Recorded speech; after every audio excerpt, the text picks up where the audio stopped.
Recording now. Okay.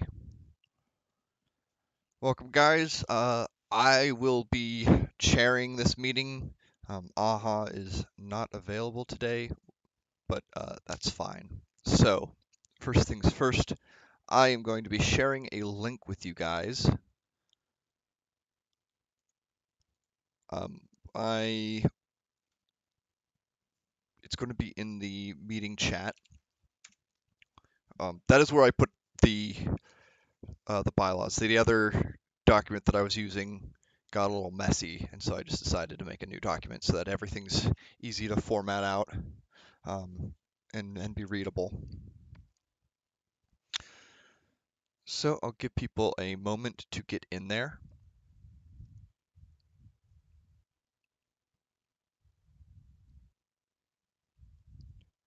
Actually, for the purpose of this recording, I'm going to be recording that screen over Discord. Okay.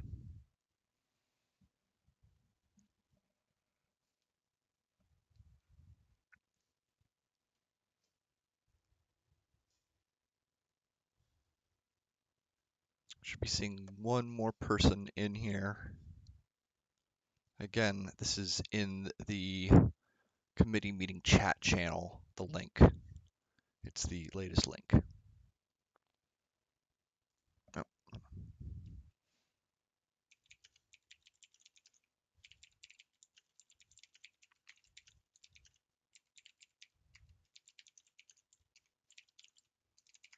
Okay. Well, I see 4 people, so if someone else isn't in, if anyone in this meeting isn't in here, let me know. And I meant to do one little thing. Okay, there we go. So, starting off, the preamble, using the common sense rule. Actually, note here, we should probably have we pass that motion for the executive director having the final interpretation of the bylaws.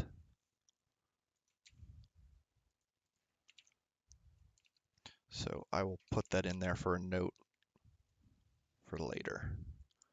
But I believe that should go in that spot. Okay, any questions about that so far? Otherwise, we'll be moving forward. Just as with the basic premise of the Dagger Battle Games rule, common sense supersedes perceived loopholes in these bylaws. And then I will add the executive director shall be responsible for interpreting the bylaws in order to provide clarification as necessary for the responsibility of each department such that their purpose is maintained.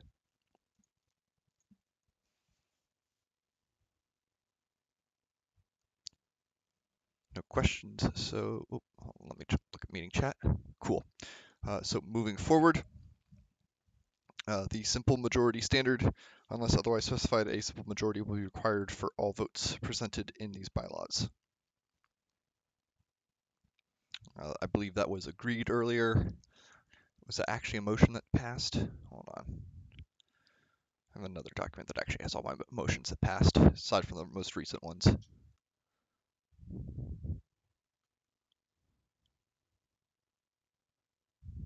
I don't think we explicitly stated that we were using simple majority for the bylaws, and it was just going to be for the committee, but unless anyone has any objection, we can keep that in there, or if we want to do a vote, we can have a vote in there. We could put it to a motion to vote.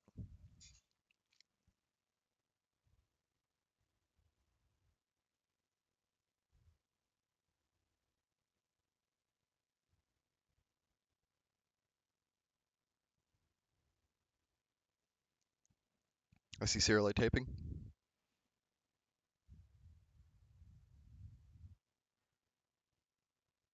Okay. Cool. Let's move forward then. So section 2, the executive board. Section 1 is the organization, with the list of the first part of that being the board of directors, consisting of the following. We have the executive director, the director of public relations, director of records, director of finance, arbiter, director Director of Operations, and then the Director of Arts and Sciences. Brogar, was it Brogar that did that? Yeah, Brogar put it crossed the Director of Arts and Sciences out. I'm going to keep that in there for the time being. I don't know if we've officially come to a consensus on the Director of Arts and Sciences, but I mean, he did the work, so I don't see any reason for it to go away at this point. Uh, is there anything missing there? I don't think anything's missing, so we'll just keep moving forward. Each director shall be given authority over a department as defined by their namesake and any directives within the scope of their department. Each director may create and fill staff positions to fulfill the responsibilities of their department. Brogar did not add that. I added that. I think it was necessary because that wasn't specified in the bylaw or in Brogar's draft, and then it was referencing these staff positions. But unless anyone has any objections to either of those so far, we'll just keep moving forward. Give it about 5 seconds. Okay. 1.4, each director shall be accountable for all responsibilities within their department. If a staff position is vacant, the director shall assume the responsibilities of that role.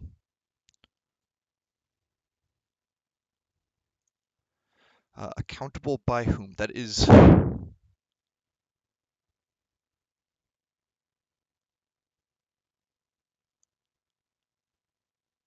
No, I don't see the problem with the word accountable.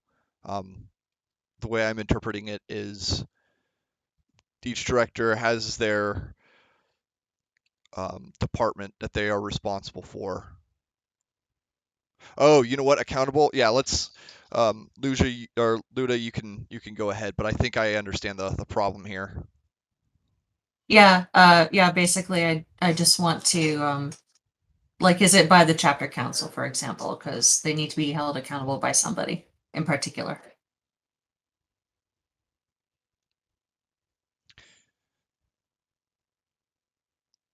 That's a good point. Anyone else have any thoughts? I'd argue that it would probably be the chapter council that would hold them in place. Also, before the chapter council gets their hands on them, it would probably be the rest of the board.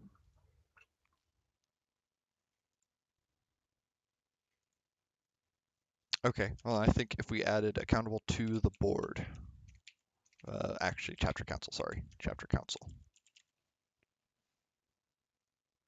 Does that not remove the impetus on the board for keeping each other in check?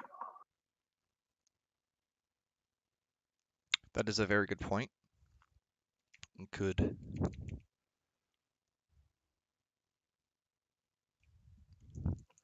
I'd go so far as to argue that the board has first whack at it, and if they don't get it straight, then the chapter council steps in.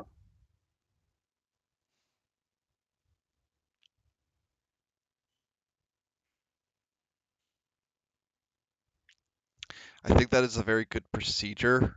I think it being left intentionally vague is also an option here. Because yes, while the question is who are they actually accountable to, trying to specify that in the bylaws makes it super procedural. Yes, Luda.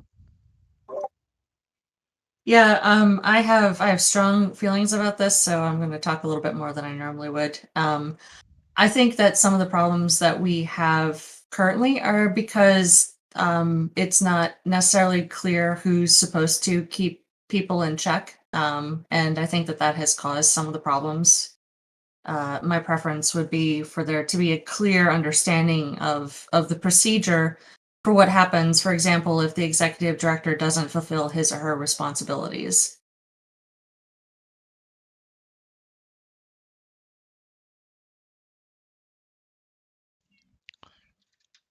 Excellent point. Thoughts on...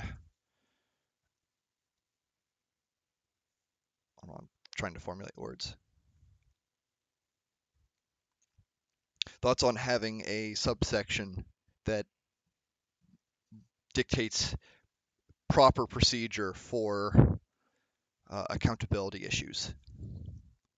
Because I don't think we can sum it up in just one cheap little or one quick little phrasing.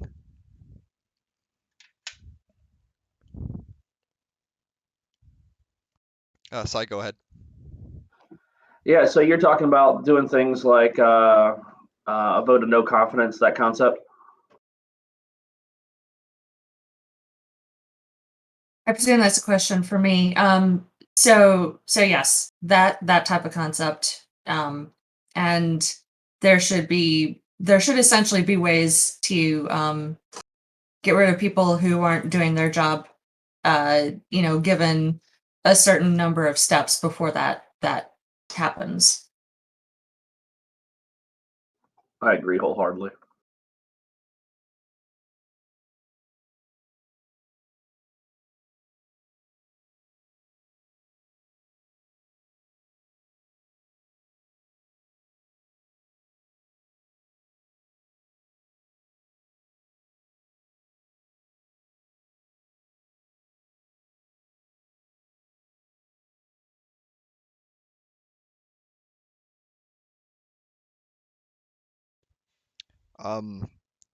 Would a accountability measure section, votes of no confidence, disciplinary actions. I think I'm going to leave that there for a note, unless someone else thinks that it should go somewhere else or doesn't need to be there in the first place. But I think we're in agreement that it kind of does.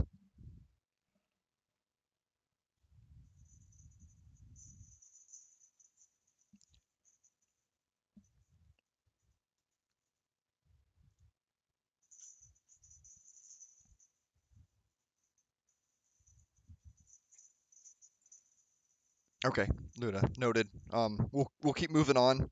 It is definitely something that needs to be addressed. But we're 4 points into this document, so let's keep moving forward. Unless anyone else has any other thoughts.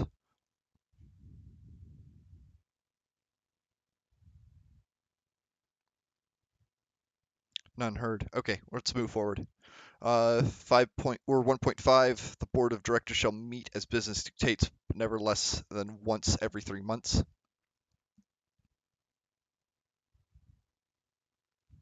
A little nitpicking. Are we calling the executive board or the board of directors? Because that language should be consistent throughout. I've seen both used.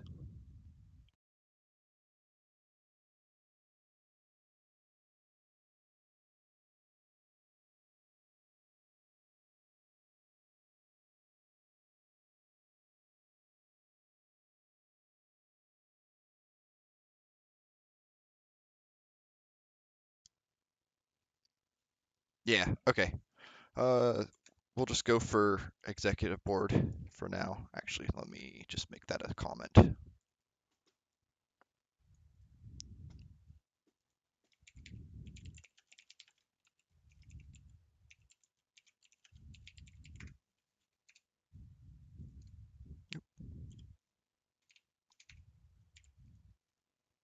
Okay.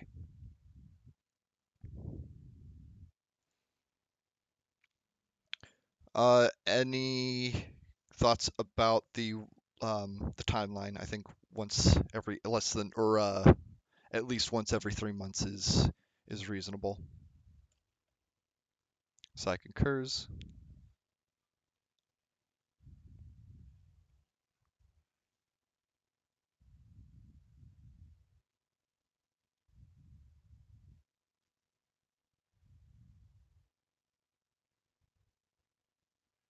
Noted, Cyrilay. I'm also going to put that into the comment then.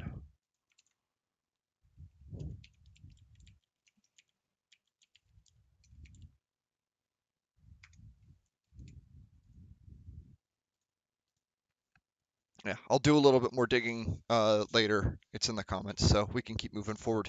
And if it's once every 3 months, once every 3 months, then we're good. So moving forward, 1.6. Any director unable to attend a session may send a proxy representative in his or her place. However, the substitute may only present ideas and take notes for the elected official. The substitute is not allowed to vote. Any problems with the wording? Thoughts?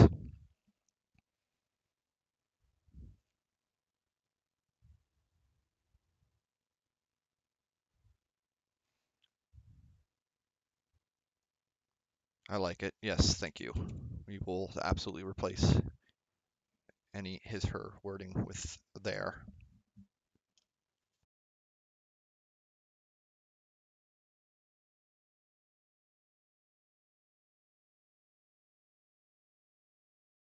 Okay, moving on. 1.7. The executive director or board of or director of public relations may convene an emergency meeting if conditions requiring such exist. Oh, hand for sigh. Yes. Just as a reminder, why in the world is it that only the executive and the PR director are allowed to convene an emergency meeting?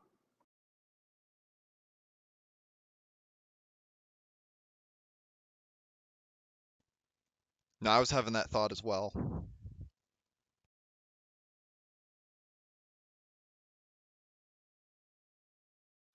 I don't happen to recall any particular meeting that we had that went over that, although I may have missed it. In fairness, but I don't recall why it would be limited to just those two instead of any of the board of directors, the executive board, however you want to say it.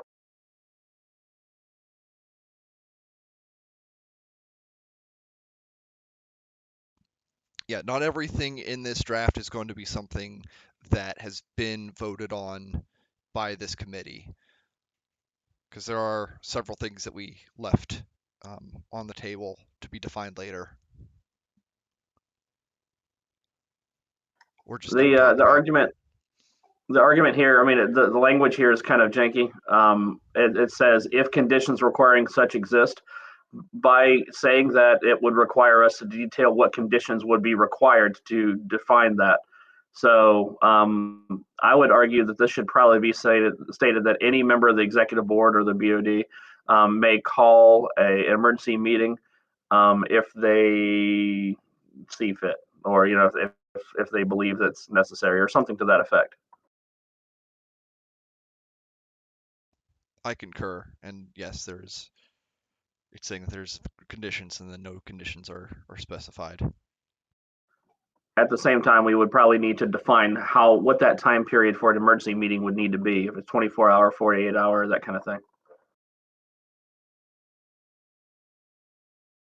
I don't think it would be good to hamstring any emergency meeting procedures, given that they are in fact an emergency. No, you misunderstand. I didn't say that it has to wait for 24 hours. I said it would have to be within 24 hours, because otherwise you can call an emergency meeting for next month. Good point.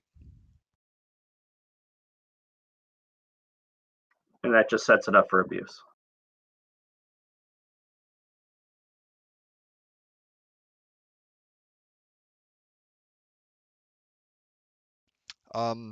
If we're doing emergency meetings, then we'd also have to consider, like if they're allowed to call in a 24-hour emergency meeting and not all the members are able to attend, um, would we be giving special privileges under this emergency meeting statute, or would we go with the normal stuff? So even if they can't get everybody to attend, and can't like get quorum on a board of directors meeting,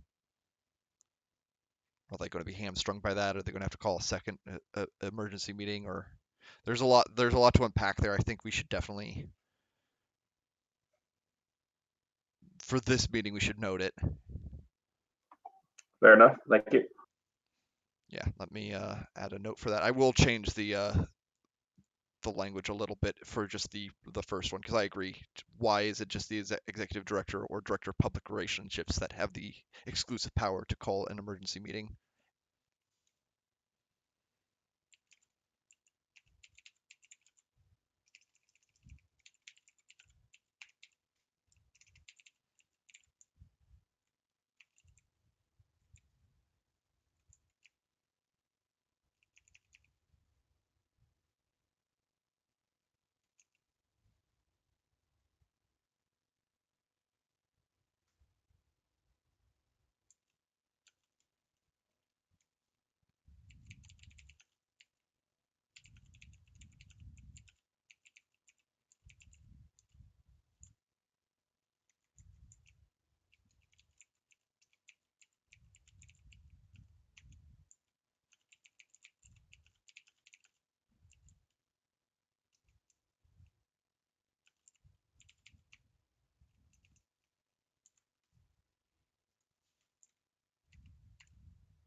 Okay, moving on. 1.8, expectations of directors and staff. Uh, all powers granted shall be exercised for the benefit of the DGBA. Directors and staff shall perform their duty to the best of their ability with all due haste when necessary. Directors and staff shall not put themselves in a position where their personal interests conflict with the interest of DBGA. Thoughts, comments?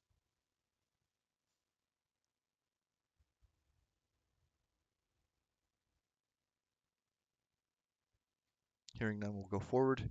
1.9, authorities of the executive director. The executive director or their delegate may speak on the behalf of the DBGA. The executive director shall provide clarification as necessary for the responsibility of each department such that their purpose is maintained. Any thoughts or comments?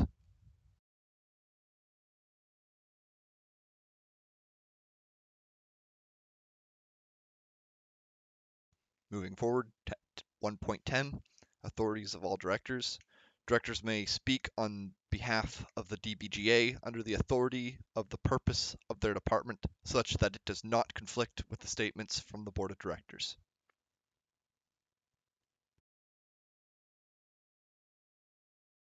Directors may appoint individuals to the supporting officer positions within their authority at will according to Section 11. Officers are granted authority as defined by their office. Just a note, hold on, because Brogard does this a couple times. He made this Section 11 qualifications of appointees, but it's totally empty.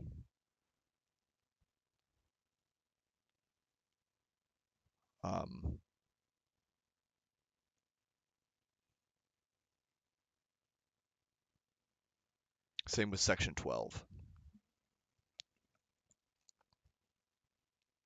So I'm going to get in touch with Brogar and see what he intended for that.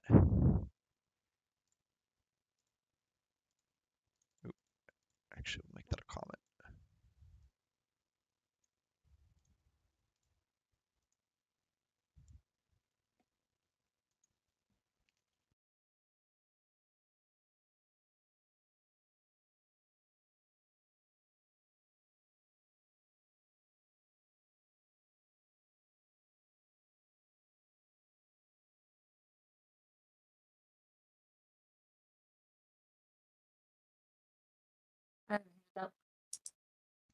I'm back.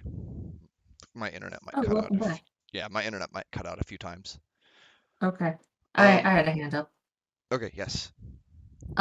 So that 1.10 dot II, how is that different from 1.3 up above? Is that talking about the same thing?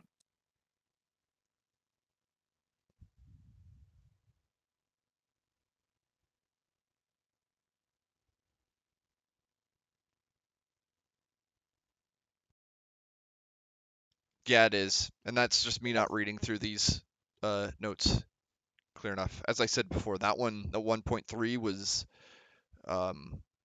put in by me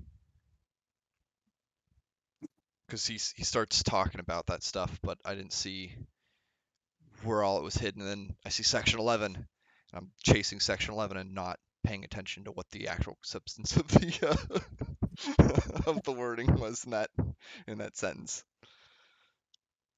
Yeah, no worries. I'll just take out my original one. Actually, no, I'm going to keep the original one because while Brogar's is fine, the formatting is going to be little weird once we get into this further. Anyways, moving forward, officers are granted authority as defined by their office, which yeah, that makes sense.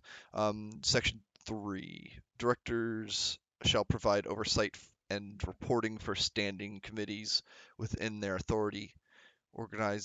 Organization and authority of standing committees shall be according to Section 12, which also does not exist.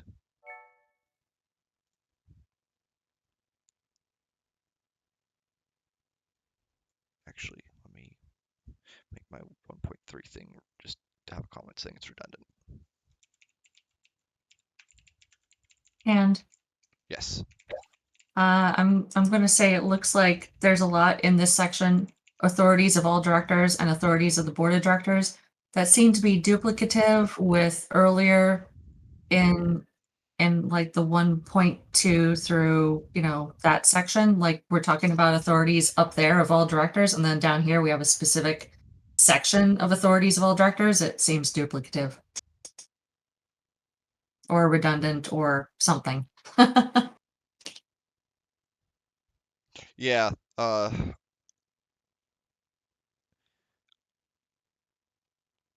Again, I'm gonna reformat all of this. Let's not try and focus on any duplicative work, even though that's frustrating, and just make sure that there's substance, because even different wordings can mean different things. So if there's something that's important to point out, or avoid, we don't want officers having certain duties or whatever, what have you. Just try and focus on that instead.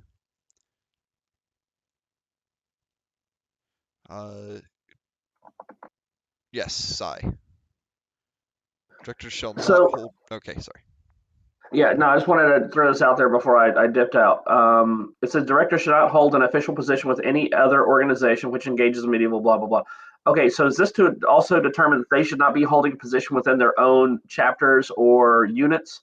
That would also be in potential of competition for space within Dagger here.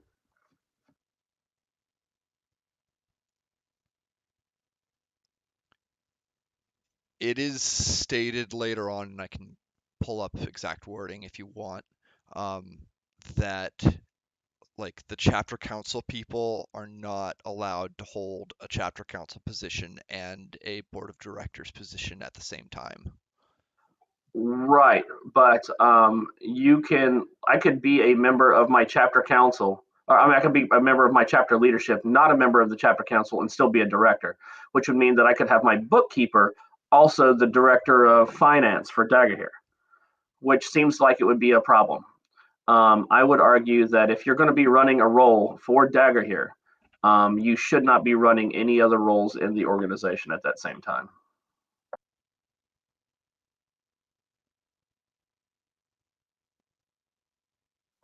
My opinion only.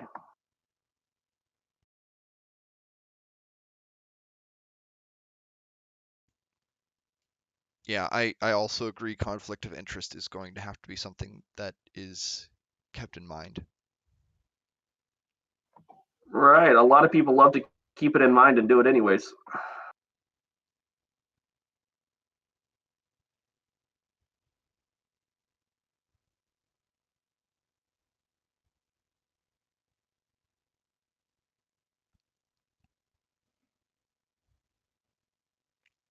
Hold on, does that section also...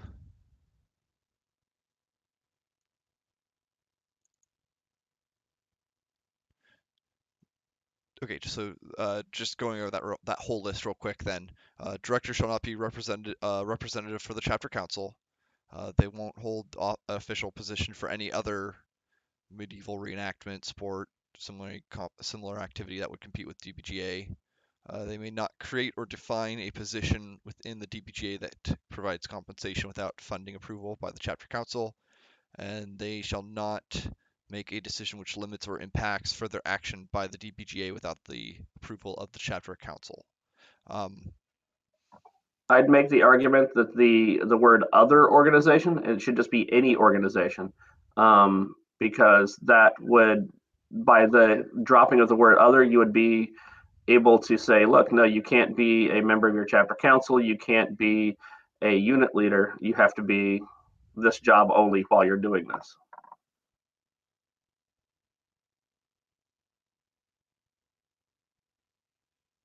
Yeah, the word other leaves open lots of ambiguity, because any other organization, which means as long as you're in Dagger here, you're fine.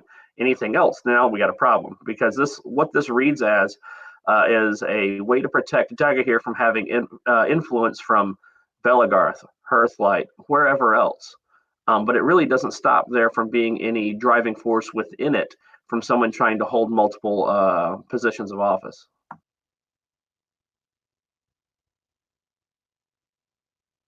No, I agree, and I would definitely agree for chapter level. I'm just trying to think now, do we want to go all the way down to unit level? You can't be your unit leader and also the president of Dagger here, or not president, sorry, director of executive director of the DBGA. I'd invite you to consider one thing. As we've been working on these bylaws and all the arguments that go forth just trying to establish this, how much time have we had to spend doing this versus what we were doing in our own leadership positions in our private organizations? And just the difficulties we've had in writing would be considerably larger if we were actually holding one of the directorships.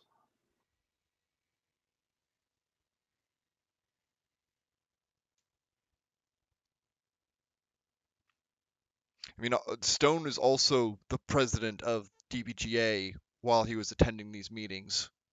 And I would argue that he did a piss poor job as the president of DBGA and has held on by the skin of his teeth for these meetings. I'm not saying he's a bad guy, but I'm saying that he didn't exactly stand up as a shining example of how this is supposed to be done right. It's a very much the opposite. No, I'd agree with that. But I'm just saying in general, like, and I like how much of this was a conflict of interest within Stone's capacity writing these bylaws, but also being the president. But that's getting way into the weeds here. To get back to the original point, I do agree with at least the chapter level. And again, I'm not so sure about the unit level, but definitely the chapter level. I'd agree. You shouldn't be like the treasurer of your unit or chapter and treasurer of DPGA. Sure. Just remember, you've also got mega units out there. Gestageist, Rome, Blood Horde, IG, all these massive units that hold massive sway within the game. These are points that really should be considered.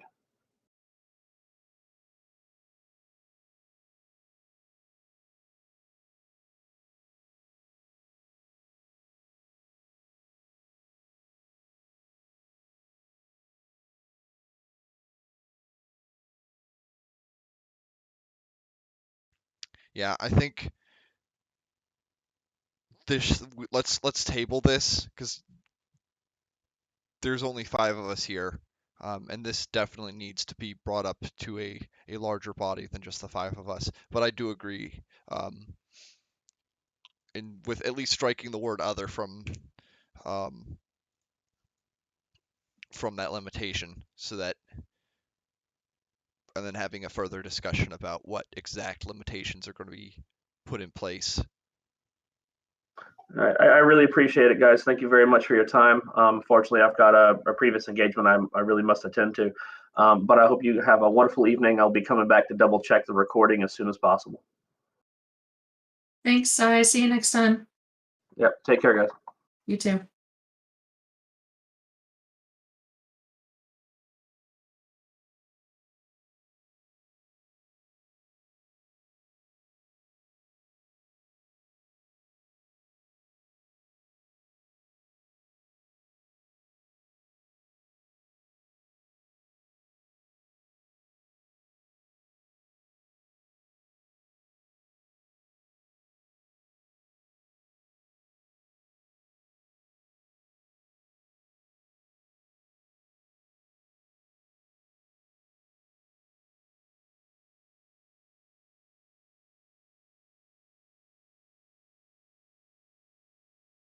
Okay.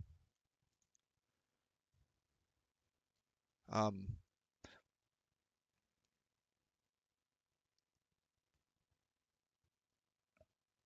yes, Luna. Hey, in all fairness, Cirle is now the one remaining person who is representing a chapter present, truly present. And so up to Cirele, but we want to. I'm not quite sure that basically continuing on with this meeting as is necessarily something we can do right now. I think that there's a lot of details that we can go through and edit this document further, and clarify things a bit more, and then go through the meat of things, like send it out to the different chapter reps and all that stuff as we were talking about. But right now, just having one chapter rep, I'm not quite sure that this is going to be constructive enough, if that makes sense. Over. No, that is an absolutely valid point.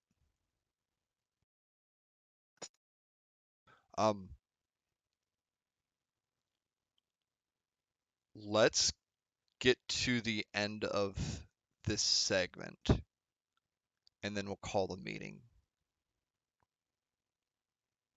Just up to where section 2 executive department starts, like we'll cut it off there. I think we can at least comment on up to that point. Okay. Yeah. Okay. Going back to 1.10, section 3. Yeah, directors shall provide oversight and reporting to standing committees within their authority. Organization and authority of standing committees shall be according to section 12.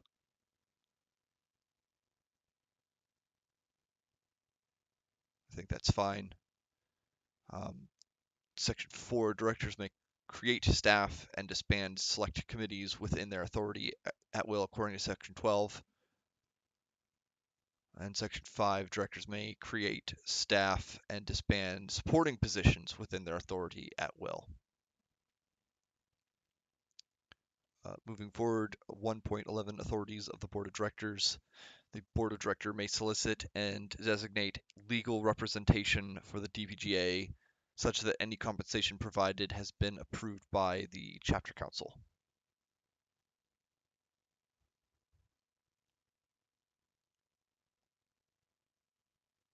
Yeah, I think that's absolutely fair. The board of directors may solicit and award professional services for the DPGA such that any compensation is provided has been approved by the chapter council. I think both points are good. We've already done most of the limitations. Were there ones that I skipped over? Oh, actually, we didn't get to 3. Directors may not create or define a position within the DPGA which provides compensation without funding approval by the chapter council, and directors shall not make a decision which yeah, we already covered that. Definitions of department staff: supporting officers which have been defined in these bylaws with the intent of fulfilling the purpose of their department. Standing committees which have been defined in these bylaws and have a persistent function within the DPGA.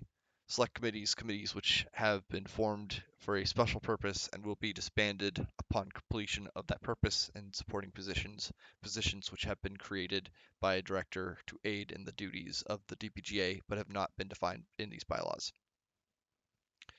4 out of 6 of the board of directors or board members must be in attendance for a quorum to exist for it to legally take action. Organization memberships and financial records are to be present for all open inspection at all board meetings. The magistrate, we're not using magistrate. The magistrate must bring this information to war council meetings if requested. It looks like just an artifact.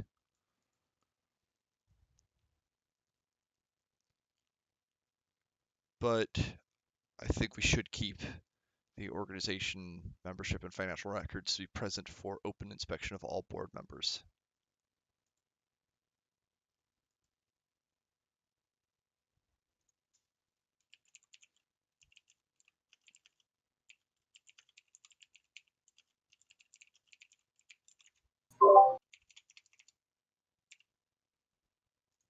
Runa, do you have a note?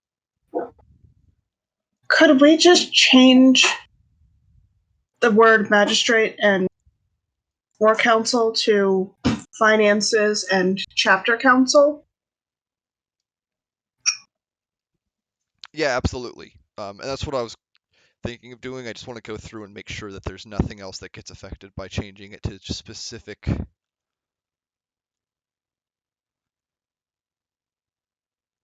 Oh, hold on.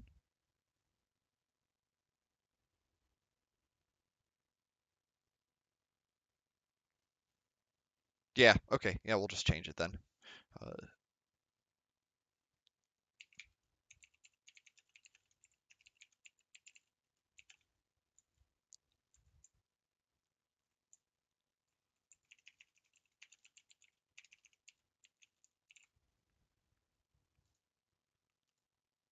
okay.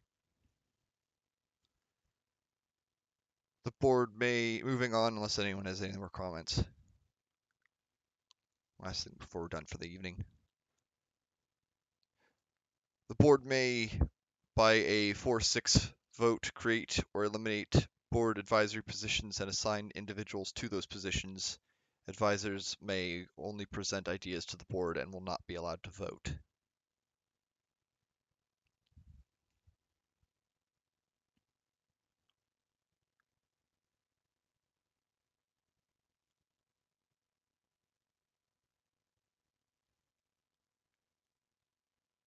My only comment in this section is that these last few lines didn't have any numbers, so we'll need to add line numbers to these too.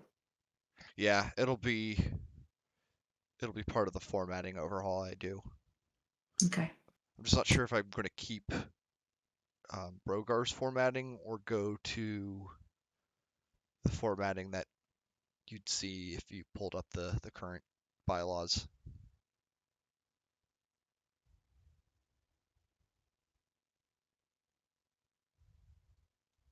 Whichever it is that you find more effective. At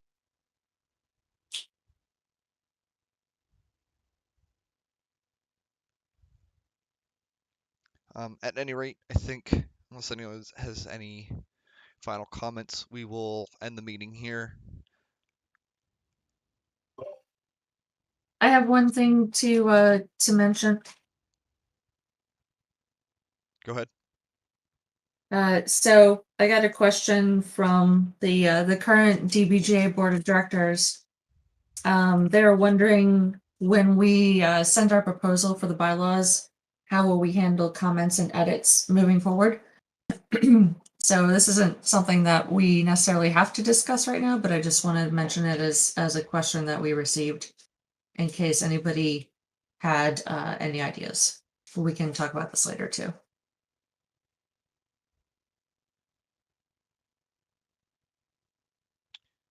Well, we were saying that we wanted our draft done by the 28th to submit to the current board of directors and Artari War Council, and that they were going to have a event on the 4th where they could discuss the draft and potentially vote on it. So if they have any comments, we are either going to need to have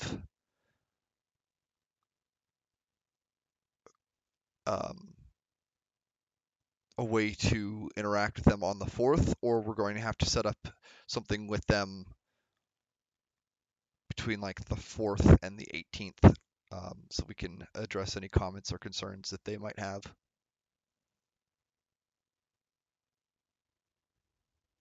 Sounds good. I will let them know that if there are any comments or concerns that need to be addressed, we can set up a follow-up meeting. Yeah, but then they'd also have to agree. I'd want them to agree on a date to actually vote, so that this doesn't get put in voting limbo. Potentially Correct. something end of September or early October. All right. Well, let's think about this a little bit more.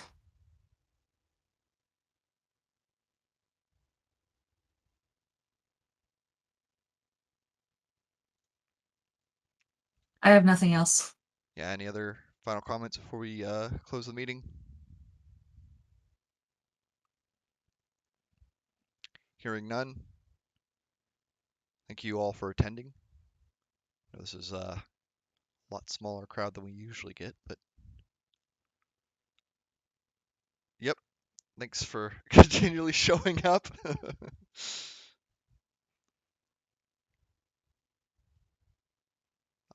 We have a long way to go, so I'm very likely going to start reaching out to people just independently and asking for comments and making sure they go over everything independently over the course of the week.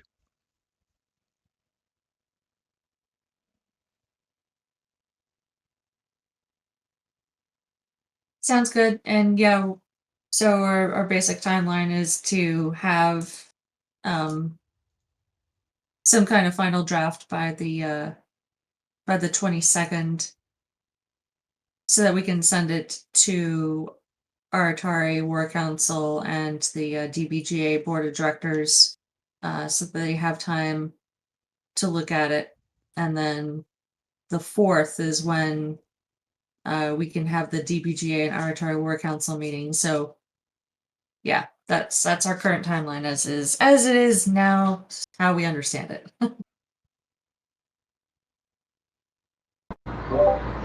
Completely randomly, I just noticed at first that I wasn't muted, but then I guess I wasn't voice connected. Did you guys hear a ton of background noise? Because I really apologize if that was too loud. No, you've been quiet. Okay, good.